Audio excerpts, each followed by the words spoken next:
So let's go ahead and take a look at the box and do a quick unboxing. First of all, on the front, as you can tell, it just says Sony PS4. It has a picture of the console with the new DualShock 4 controller. And of course, like other PlayStation 4 bundles, this comes with a 500GB hard drive. So looking at the left-hand side, it simply says PS4, and same thing over here on the right, except it also shows you what's included in the box. Now on the back, it just has some pictures of some games along with the PS4 and the PS3, it looks like, in addition to the PS Vita.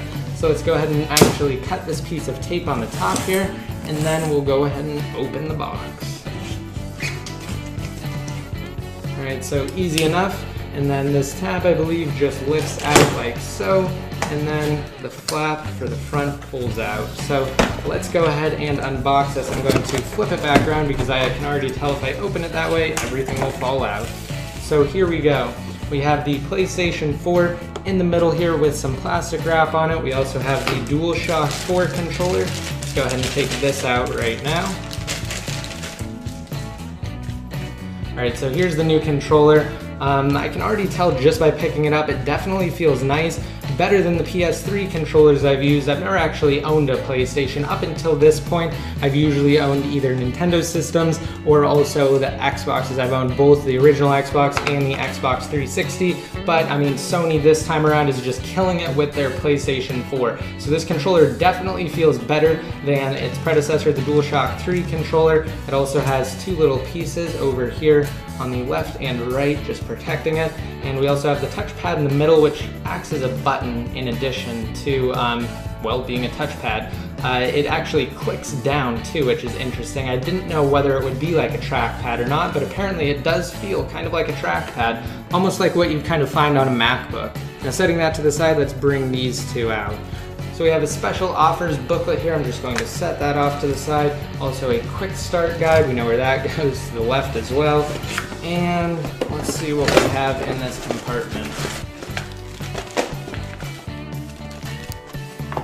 So here we have a mono headset. This also has a microphone as well. So for some online gaming, you can use this. I mean, it's pretty cheap.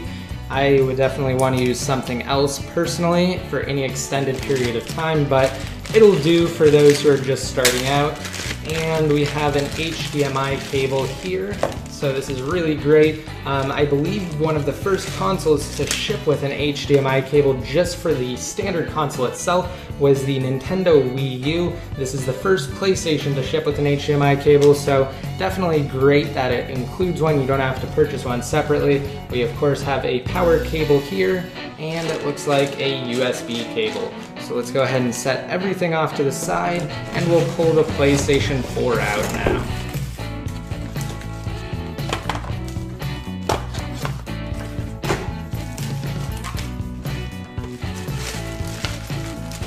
Alright, all of that off to the side. Here is the PlayStation 4. It looks kind of different than what I expected. Still great though. Let's go ahead and refocus the camera and I'll be right back. Alright, so here it is guys, the all-new Sony PlayStation 4.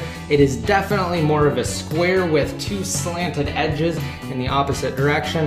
It says Sony and PS4 on the front here, and over on the back, let's flip that over, we do have some connection ports. So it looks like we have digital optical audio out, we have the HDMI port, we have LAN for internet connectivity, and some sort of an auxiliary port there, and in addition we have the power cable port. And also on the back, let me lift it up again so you guys can see, we have a ton of vents over here on the right hand side, also below the ports and to the left of them.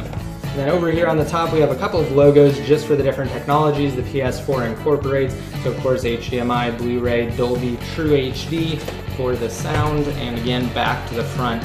So we do have the disc slot, which I failed to mention earlier, two USB ports, and I believe the other buttons on the front, such as the eject and power on buttons, are just touch buttons built into this interface here on the top. So again, it is separated into two different materials. I'm not sure if I like it. I mean, it doesn't really matter though. It's just going to sit on a shelf, but we have a glossy type material and then also more of a matte material over here on the right.